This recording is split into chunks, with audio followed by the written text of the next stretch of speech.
So his next objection, he argues that the state must necessarily suppress some people within it.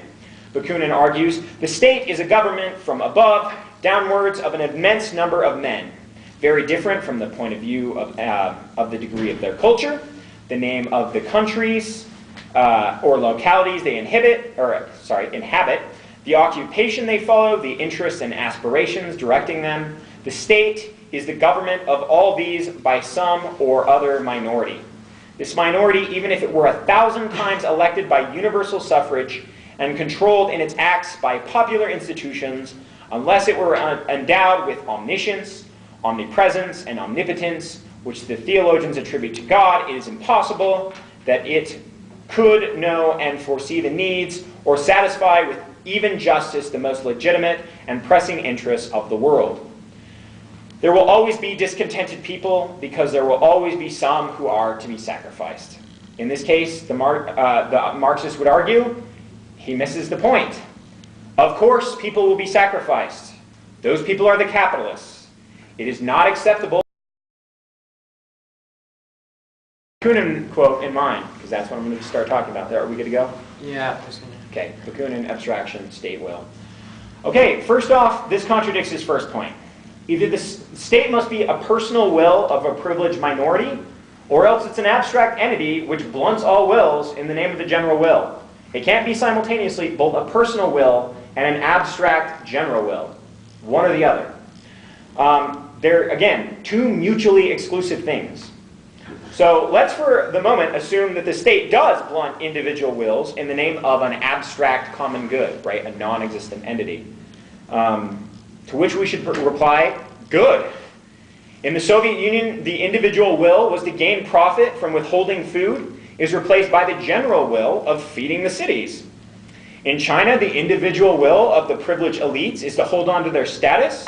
It is replaced by the general will of ensuring the people have education, food, medicine, and an equal say. In Cuba, the individual will for status, prestige, and individual comfort at the expense of others is replaced by the general will of ensuring health, education, and the protection of one's friends and families and neighbors. In this case, I don't view Bakunin's objection as terribly sound or convincing. But of course, feel free to read the text yourself and make a judgment.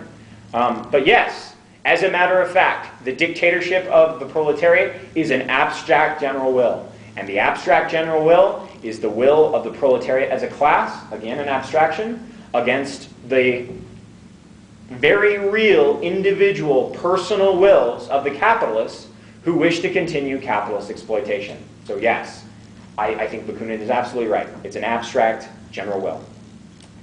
At the risk of being called Castro for speaking forever, let me touch on two final points. The dictatorship of the proletariat is a temporary feature of Marxism and must ultimately itself be abolished. And this is, again, Lenin.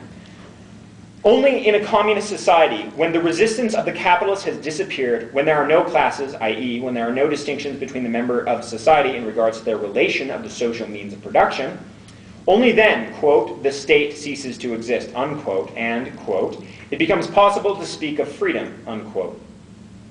Only then will a truly complete democracy become possible and realized, a democracy without any exception whatever. And only then will democracy begin to wither away, owing to the simple fact that freed from capitalist slavery and the untold horrors, savagery, absurdities, and infamies of capitalist exploitation, people will gradually become accustomed to observing the elementary rules of social intercourse that have been known for centuries and repeated for thousands of years in all copybook maxims. They will become accustomed to observing them without force, without coercion, without subordination, without any special apparatus of coercion that is called the state. Here we can see that Lenin sets a limit for the dictatorship of the proletariat. Once capitalism has been abolished and its pernicious influences removed from humanity, the dictatorship of the proletariat will be abolished as well. However, people must become more humane, that the state will become less and less necessary, and hence its withering. And again, they don't need to be angels, but we need to abolish the possibility of capitalist exploitation. Some Marxists, especially revisionists, will reject the concretely existing forms of the dictatorship of the proletariat. They will claim Marx used it as a metaphor that would bear no resemblance to the actual policies of the Soviet Union, the People's Republic of China, Cuba, and any other communist regimes. Nevertheless, we should not be too abstract or otherwise deceived. We must follow Engels, who in 1891, postscript to Marx' The Civil War in France, said, "Of late, the social democratic Philistines has once more been filled with the wholesome terror at the words, dictatorship of the proletariat." Well, good gentlemen, do you want to know what the dictatorship of the proletariat looks like? Look at the Paris Commune. That was the dictatorship of the proletariat. To this we should add, and the Soviet Union, and the People's Republic of China, and Cuba, and Venezuela, and all other revolutionary beacons, however darkened, which stand as a light and a guide to the people. Thank you.